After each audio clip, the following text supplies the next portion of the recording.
anyway, so I went home, and so it's going to be like 10 below zero every day. Not bad. This is awesome. So thank you so much. I'm so grateful that all of you have come today. I'm so excited about this election, and you should be excited about this election. Because in 2016, we had a chance to get it right for the first time in 8 years. Now, I know that a lot of you are disappointed about the direction of America right now, and you should be. Because this is the greatest country in the history of the world, and it is not fulfilling its potential. It's being held back. It's being held back, quite frankly, by selfish leaders in both political parties, who for the better part of 2 decades have refused to solve problems. Look at the national debt. The national debt, but people say there's no bipartisanship in Washington. That's bipartisan debt. Although we've never seen anything like what's been added to it over the last 8 years. You have so both political parties have, I think, failed to solve problems over the last 8 years. But we've never seen anything like the last 8 years. Because in 2008, we elected a president who wanted to change America. And not change it by solving our problems, but like fundamentally transform it in a way that made it more like another country. And so now you have a president that ignores the Constitution, just literally, habitually ignores the Constitution and undermines it. You have a president that's gutting our military. You have a president that's undermining our alliances around the world. You have a president that's taken a government and tried to take over health care and other aspects of our life. And so the result is this great country is headed in the wrong direction. So much so that we, sadly, we are right now on the verge of being the first generation that leads the next generation worse off. That has never happened in over 200 years of American history. But in all of this, there's good news. And the good news is it doesn't have to remain this way. The good news is that if we do what needs to be done, we have a chance not just to lead the next generation as well off as we've been, but better off than we are. We have a chance to make America better than America's ever been. But we have to do it in 2016. We have to do it now.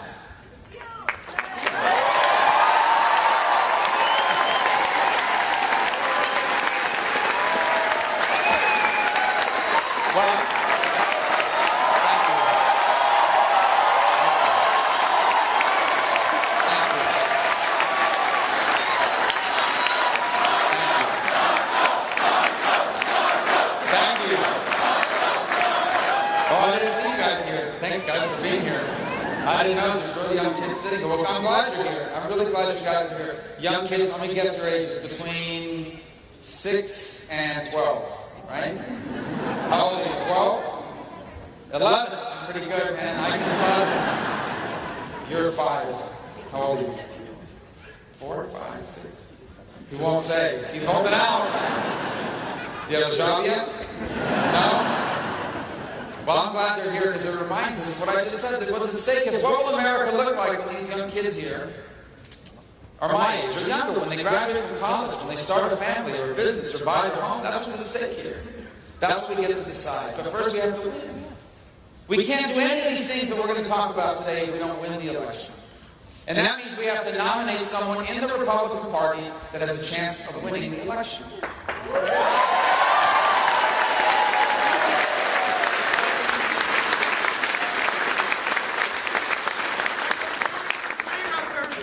Kill it in the debate on Thursday. Is it on Thursday? Well, I'll be there. If it's on Thursday, I'll be there. You're right, it is on Thursday. What day is it today? Tuesday, right? Wake the floor with Trump on Thursday. Yeah.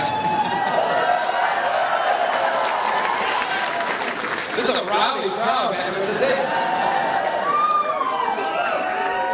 Holy smokes. I don't...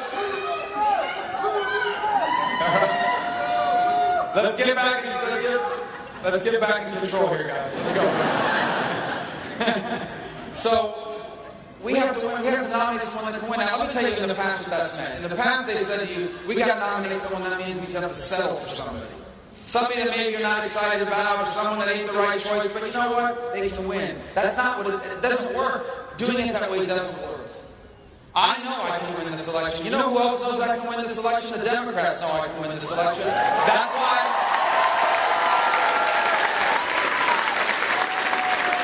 why they attack me more than any other candidate in this race. Why do I know we can win this election? Number one, because I can bring this party together. We can't win if we're divided against each other. If we're still fighting against each other in 2 months, 3 months, 4 months, we'll lose.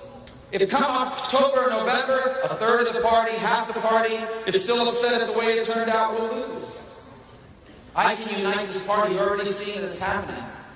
As candidates drop out, people join our team. I admit, maybe I wasn't their first choice because for a lot of the people in the Republican establishment, they didn't want me to run for president. They wanted me to wait in line. They wanted me to wait my turn. I didn't know there was a line. And there shouldn't be for the most important job in the world.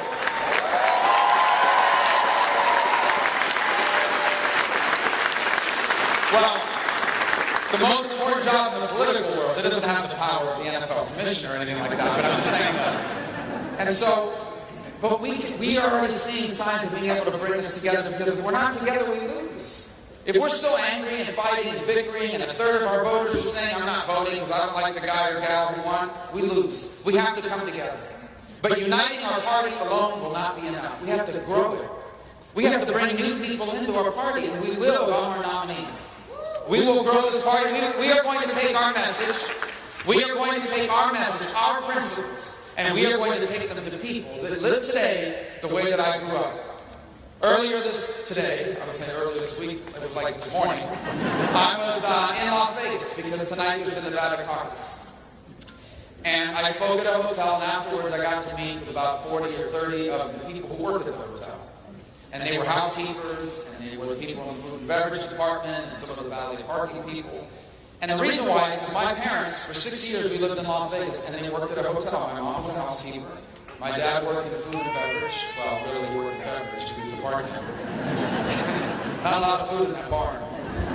And that's where I come from. I come from a working family of parents who lived paycheck to paycheck, who deposited all their hopes and dreams in us. We're going to take our message to people that are living that way now. Because in their hands is the future of this country. In their hands is the desire to achieve the American dream. And if we become a country where hard work does not allow you to achieve a better life and leave your children better than yourself, if we lose that, we stop being a special country. So we are going to take our message to people living paycheck to paycheck. We're going to take our message to bartenders and housekeepers and people that park cars for a living. And we are going to say to them, I come from where you are. I lived and grew up the way you now live. And I'm a conservative, and you should be a conservative, because that's what's better for you, better for me, and better for America.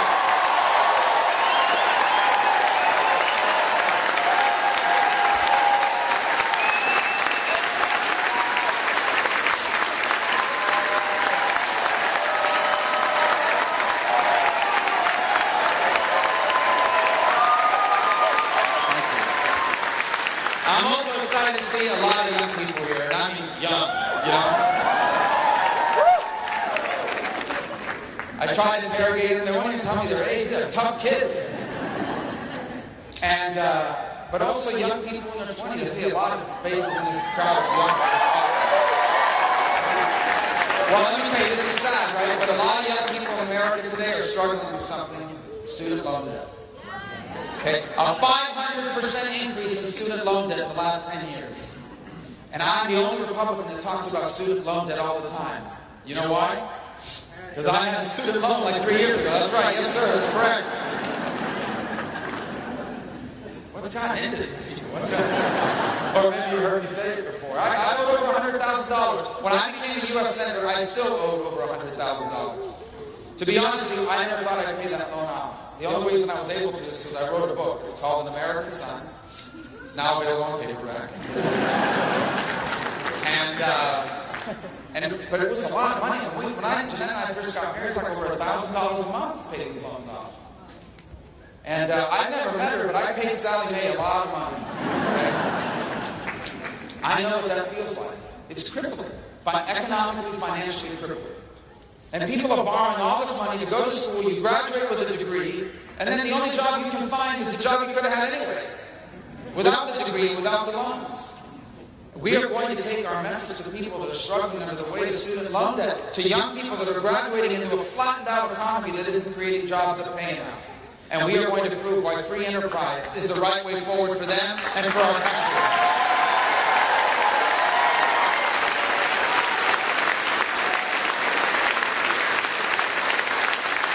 And that's how we're going to win.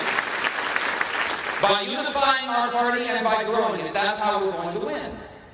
Because we can't afford to lose. This cannot be an election about nominating someone just to make a point. This can't just be an election nominating about someone because they seem angrier than everybody else. We're all angry.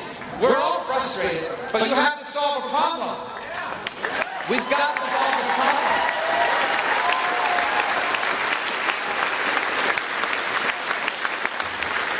So we nominate someone that's willing to say things that really express anger, and then they don't get elected. What's the point? We will lose this election unless we nominate the right person. We will lose this election unless we can bring this party together and we can grow it. We will lose this election. And we can't afford to lose this election, because if we lose this election, that means that our president's name may be Bernie Sanders.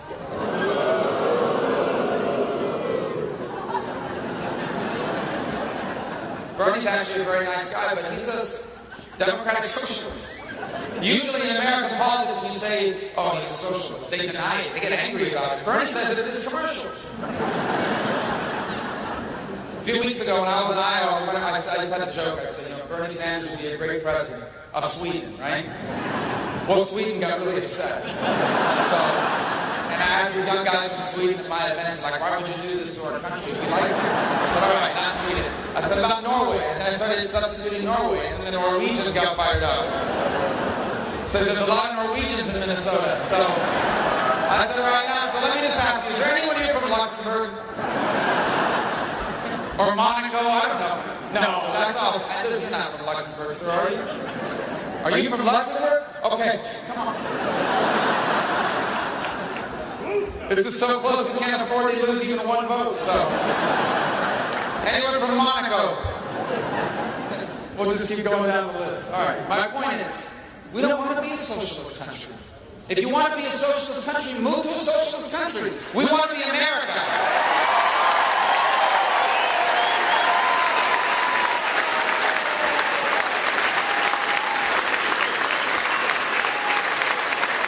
There is another candidate running on the Democratic side. We can't lose to her. Her name is Hillary Clinton. She's under FBI investigation. That's not like a good sign for a campaign, okay? But it's not a laughing matter, because she's under FBI investigation because she took intelligence information, secrets, and put it on her server because she thinks she's above the law. And I'm going to say this is not laughing matter, this is serious. She's disqualified from being commander-in-chief.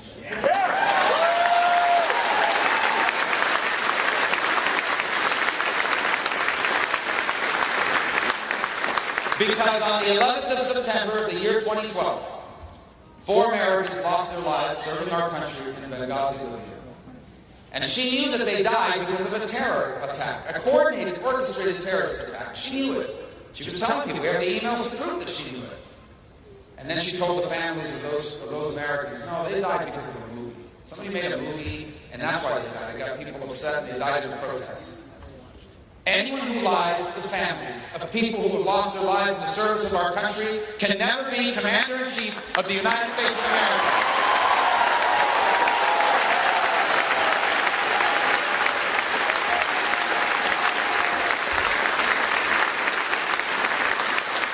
And so, we have to win this election because the consequences are extraordinary. If we lose, it means all of these policies Barack Obama has put in place become permanent. If we lose, it means that Justice Scalia will not be replaced by someone like him, who believes the Constitution is supposed to be applied according to its original meaning. It means he'll be replaced by someone who thinks the Constitution means whatever you want it to mean. And look, if the Constitution means whatever you want it to mean, it doesn't mean anything. So we have to win this election. We cannot take the risk of nominating someone that cannot and will not win and cannot and will not unify our party. And that's why I'm asking you to caucus for me a week from today.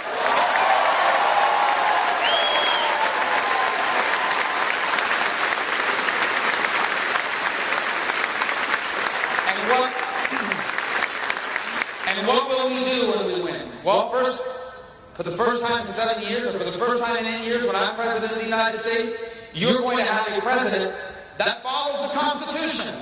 So, that means on my first first day in office, I am going to immediately repeal every single one of Barack Obama's unconstitutional executive orders.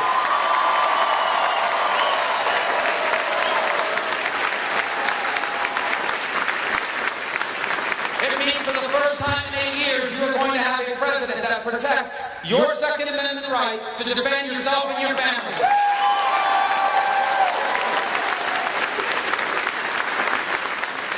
It means for the first time in a long time, you are going to have a president that understands that there is a government solution, because it is probably not at the federal level.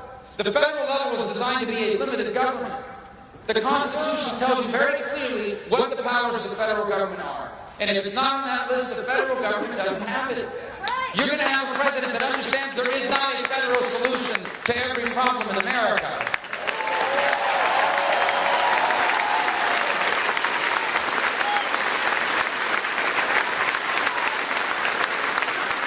A president that returns more power to states and cities and communities and parents and families. That understands, by the way, that our school system should not be run out of Washington, D.C. We don't need a federal Department of Education.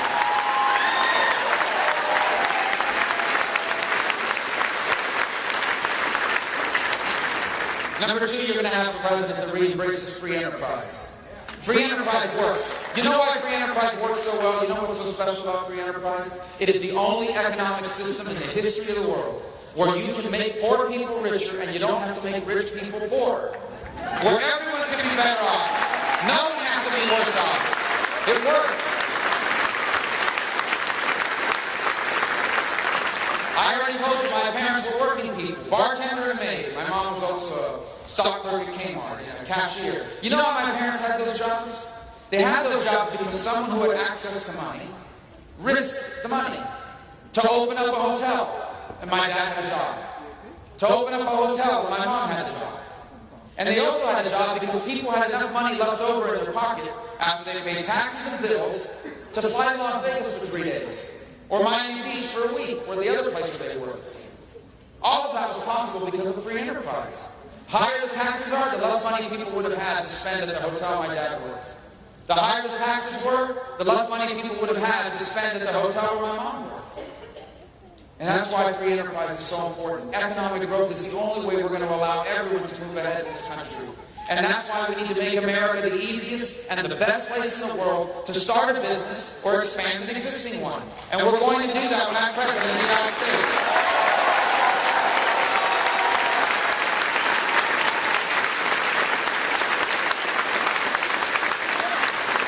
It will be among my highest domestic priorities to fix our broken tax code and roll back federal regulations, to save Social Security and Medicare, and balance our budget, and utilize our energy resources, and repeal and replace Obamacare.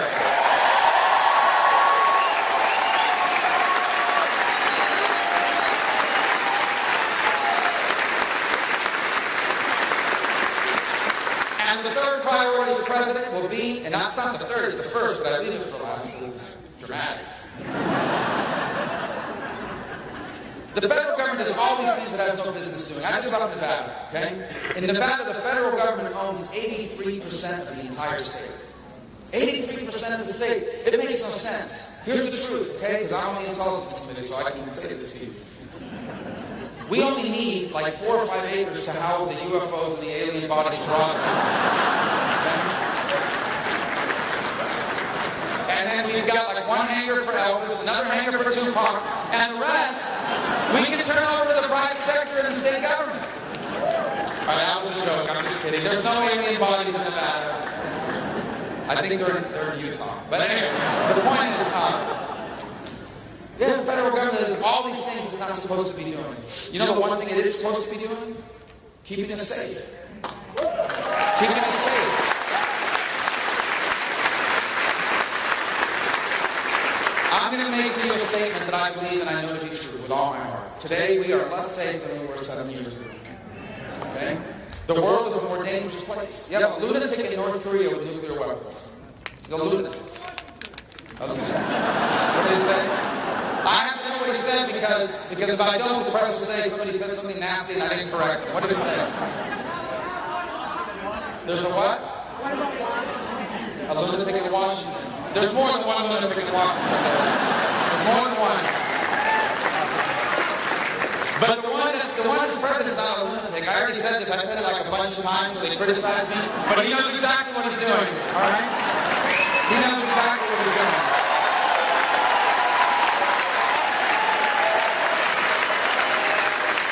He is carrying out an agenda to change this country. That's what he's doing. So now we go back. On purpose, yes. You must have seen the debate. Exactly. We have a world where a lunatic in North Korea has nuclear weapons and a long-range missile. This guy is very unpredictable because he's the son of a dictator. And when you're the son of a dictator, that means when you grow up, no one ever punishes you. You never go to timeout. Dictators sometimes never go to timeout. No one's ever disappointed them. They've never been turned down for a date. Right? You're the dictator's son. Everybody says yes.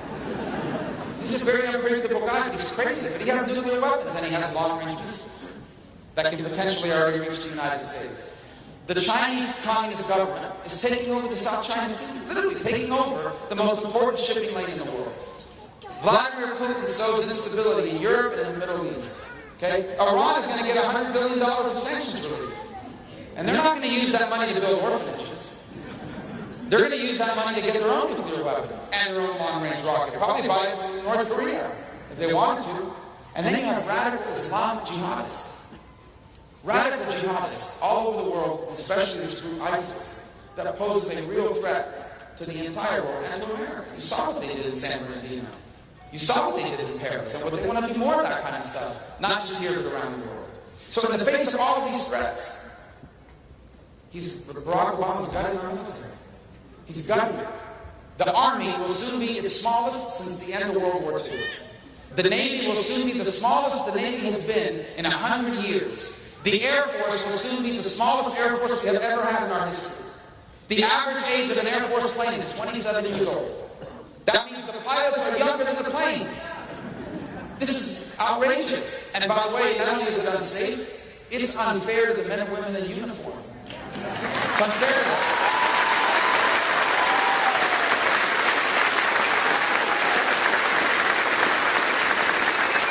Because even as I speak to you right now, there are men and women in uniform serving our country abroad in the line of fire and in danger.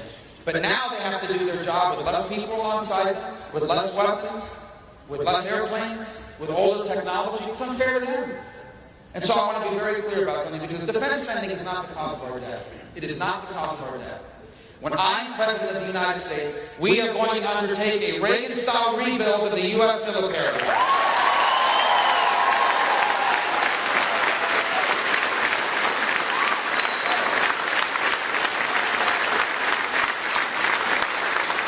Now today we woke up to the news that Barack Obama has just released his plan to close Guantanamo. Okay? This is a very dangerous thing that he's doing. First of all, he says, well, we're going to close Guantanamo because that's why Al-Qaeda and ISIS attacks us. No, it isn't. It isn't. ISIS is an apocalyptic jihadist movement. They kill everybody. They kill any Shia they can get their hands on. They kill any Sunnis that don't agree with them. They kill Christians. They kill Jews. They kill everybody. They want everyone to be like them, or you die. ISIS is the group that takes little kids, 10, 11 years old, and little girls, sells them off as brides. ISIS is the group that burns people alive in cages and beheads people on camera and frightens the world. Nothing to do with Guantanamo. Nothing. This is just part of this fake war on terror that we have right now under this president. We're going to have a real war on terror with our president. And here's what it's going to look like. Here's what it's going to look like. The best intelligence agencies in the world are going to find the terrorists. The best military in the world is going to destroy the terrorists. But if we capture any of these terrorists alive, they do not have the right to remain silent. They're not going to a court hearing in Manhattan. They're going to Guantanamo.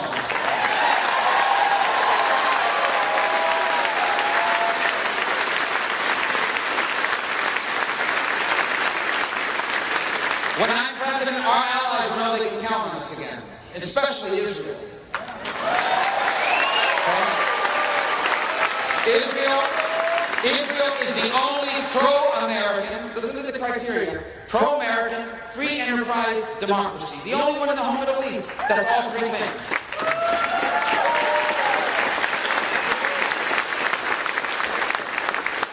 And Barack Obama treats the Prime Minister of Israel with less respect than what he gives the Ayatollah in Iran.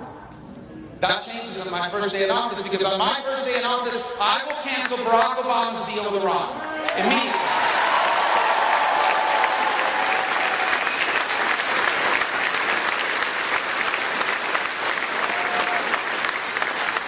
When I'm president, we're going to take care of our veterans again.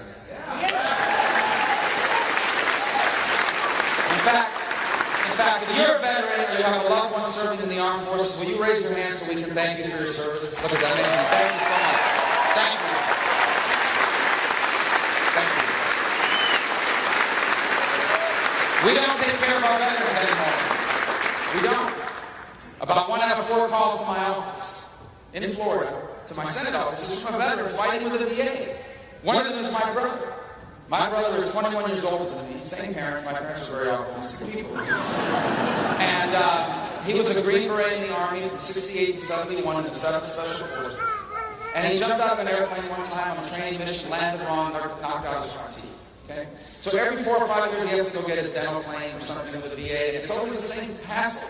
Well, how do we know this happened in your time in the Army? You got to prove it to us. It's like, it's the only time I jumped out of a plane. We act like the VA is doing a favor to veterans. The veterans, they took care of us, now we have to take care of them. They did us a favor.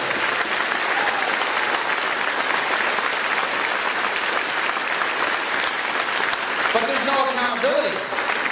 There is no accountability. Look, there are good people at the VA.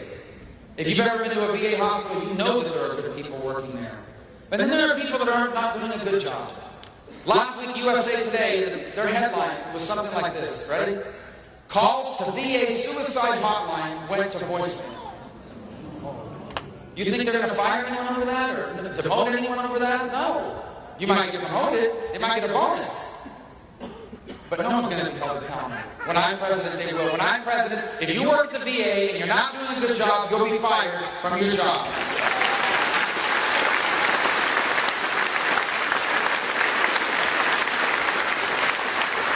And when I'm president of the United States, veterans will be able to take their VA benefits to any hospital or any doctor that they want to go to.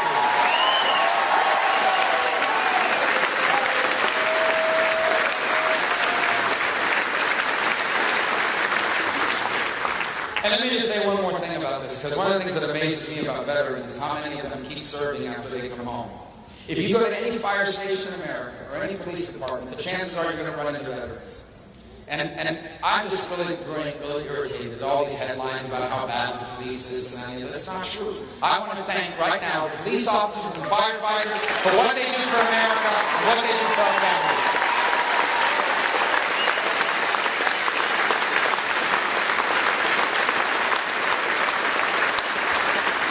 So as you can see, there's a lot of work to be done. That's just a sampling of all the work we're going to have to do when we win. First, we have to win. You are going to win. Thank you. He said you are going to win, so yes. Thank you. Thanks for your comments. It's up to you guys. And, you know, every election is important. Every one of them. They keep getting more important because we keep getting them wrong. And time is passing us by. 2016 is not just a choice between political parties. Many of our elections are that. Choosing between two parties or different candidates. Of course, there's an element of that here. But this election goes deeper than that. And that's what I want to leave you with today. This election, in many ways, is a referendum. And what we're being asked to choose is the question I started with. What kind of country do you want America to be in the 21st century? For 200 years, it's been a special country, unlike any in the history of the world. I know that politicians and political figures and candidates and others are always saying that, but I think it's important to remind ourselves what it is that made America special. We are very proud of the fact that we have the most powerful fighting force in the history of the world, but there have been other powerful militaries in world history. We're proud of the fact that we have a very largest economy in the world, over 5% of the world's population, but we're the world's largest economy. We're proud of that achievement. We're the most creative and innovative people in human history. That's a big part of our success. But I want you to understand what makes us truly special is the American dream. And the American dream has nothing to do with how much money you make. And it has nothing to do with how many things you own on the day you die. The American dream is about achieving happiness. Every country in the world has rich people. And we celebrate people that are successful in this country. We shouldn't demonize it or tear it down. The vast majority of people in this country that are wealthy did not inherit their money. They earned it through hard work and risk-taking and sacrifice. We celebrate that. But what makes it special are the millions of people that are happy, even though they're not even trying to get rich. When you become a school teacher, you know you're not getting rich. When you become a nurse, you know you're not getting rich. When you become a firefighter or a police officer, when you enlist in the military, you know you're not going to make $1 billion doing that. You do it because, number one, you love what you do. And number two, you just want to make enough money to own a home and save for retirement and raise your family and enjoy your weekends and afford tickets to the Vikings.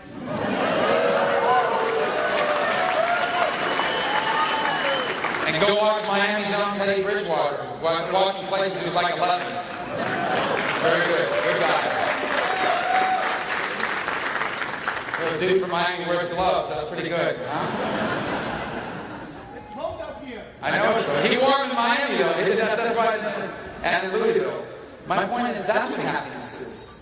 And the fact that millions of people have been able to do it in this country, that's what makes it special. And it is the reason why I even chose to get into public office in the first place. You see, for me, America is not just the country I was born in. It's obviously the country I was born in. In case anyone has any doubt.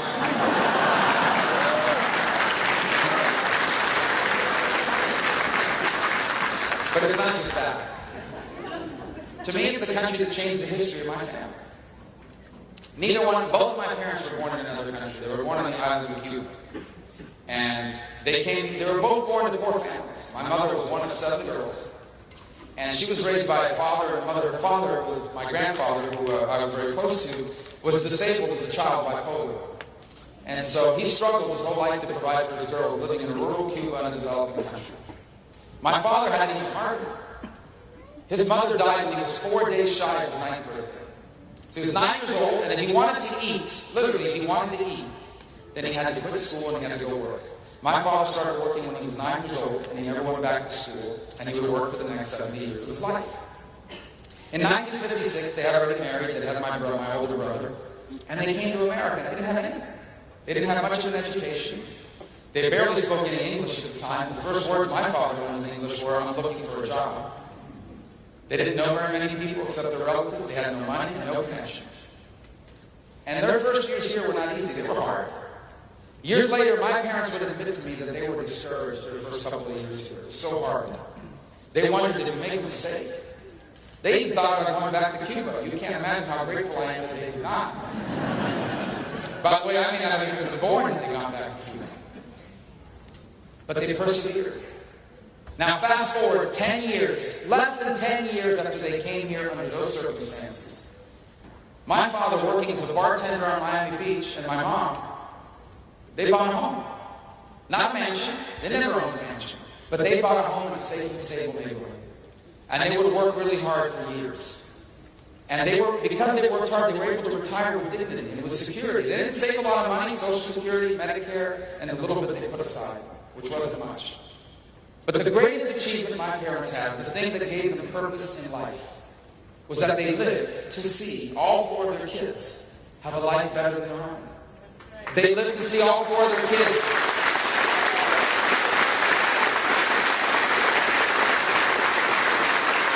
They lived to see all 4 of their kids have the chance to do things they never had a chance to do. And the reason why I share this story with you is that it's not just my story. This is truly our story as a people. I don't know any of your personal stories, and yet I know enough about America to safely say that every single one of us is just a generation or 2 removed from a story not unlike the one I just told. In America, we are all just a generation or 2 removed from someone who overcame obstacles and made our future the purpose of their lives. Maybe it's the stories you've heard from your parents about the sacrifices your grandparents made for them. Or maybe it was your father who worked 2 jobs and your mother who gave up everything so you could have the life they always wanted for themselves. Or maybe it's what you're doing now for your kids. This is who we are. This is who we've always been, and that's what makes us special. Because in almost every other nation on earth, it doesn't matter how hard you work or how long you try. If you don't come from the right family, with the right connections, you can only go so far. In almost every society that has ever existed, your future is largely depends on who your parents were and who they knew. Not here. Not in this country. And that's what makes us different and special, and that is what we are on the verge of losing. If we get this election wrong, we will lose that. We will still be a rich and powerful country. I'm not telling you America is going to collapse, but I am telling you that the things that make us special will collapse. And then we're going to have to explain to our kids why we were born in the greatest nation on earth, and what they inherited was something less. So this election is too important. This is the election we must win, not just win, but then do something about it once we get there. And we will, if you would like to be president of the United States.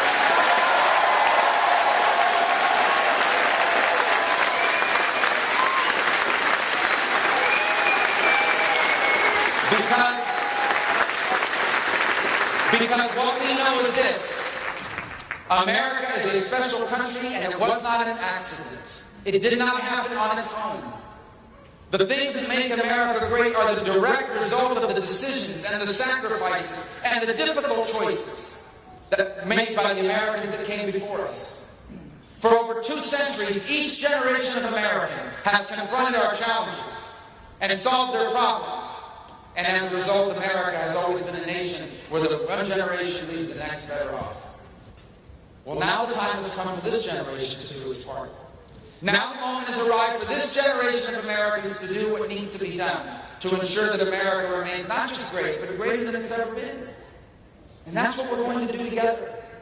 If you elect me president, I will be a president for all Americans. For 8 years, we have been bitterly divided against each other by our current president. For 8 years, we had the president that ran on hope and change, governing to divide and conquer. A president pitting us, telling you you should be angry at that group of Americans and then vote for me. A president that has deliberately stacked us up against each other along every imaginable line.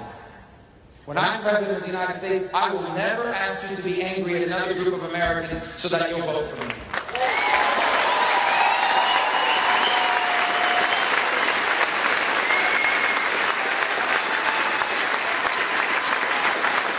That doesn't mean everyone's going to like me. That doesn't mean everyone's going to agree with me. It doesn't mean we're going to agree on every issue. That's not what we're talking about here. We're Americans. We disagree about everything. And we debate it openly because we're a free people. It does mean this. When I'm president of the United States, even the people that heckle me, even the people that vote against me, even the people that say nasty things about me on Twitter, I will cut their taxes too.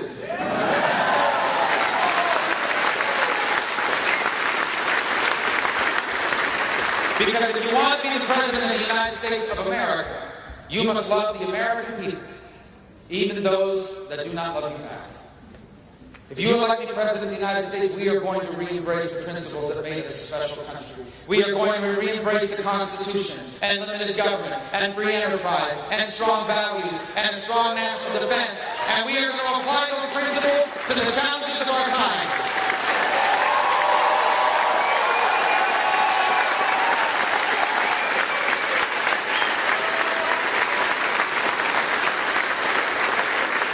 So believe it or not, I'm leaving here in a few moments. I wish I could spend more time. I used to shake every hand at the events until it ended. Now more people are coming, so it's harder. But we are headed from here. Where are we going next? Michigan. How'd you know? Did you follow me? So we're going to be jumping around to a lot of places. I wish I could spend more time, and I'm sorry to rush off, but I want to close this optimistic view of the future, because this is what I think we're going to do. I really believe it. I believe that we are going to win this election. And I believe that we are going to turn this country around. And I believe that we are going to do what the generations before us did. And I want you to know what history is going to say about us, because I know that times are tough. I know you're working as hard as you've ever worked, and you feel like you're running a place. I know our young people have done everything that was asked of them. They went to school, they got a degree, they got good grades, they even borrowed money to pay for it. And now they can't find a job, they can't start a family, they can't start a business, they can't buy a home. I know that you served our country in uniform, and you came back home, and we haven't kept our promises to you. I know that you open up the newspaper every day and it tells you the world is more dangerous and America seems weaker. I know that things look bleak, but I want you to believe how much different things are going to be 4 to 8 years from now. Here's how much different they're going to be. When our work is done, when this generation does what needs to be done, here's what history will say of us. It will say that we live in the early years of this new century in a very difficult time, and a rapidly changing time. And it will say the truth, that we almost got it wrong, that we almost failed to do our part. But then in 2016, we remembered who we were.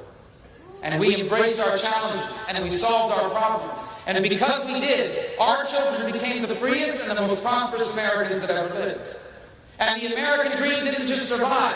It reached more people and changed more lives than ever before. And when our work was done, we were the authors of the greatest chapter in the amazing story of America. And the 21st century became a new American century. Thank you, Michigan. Thank you.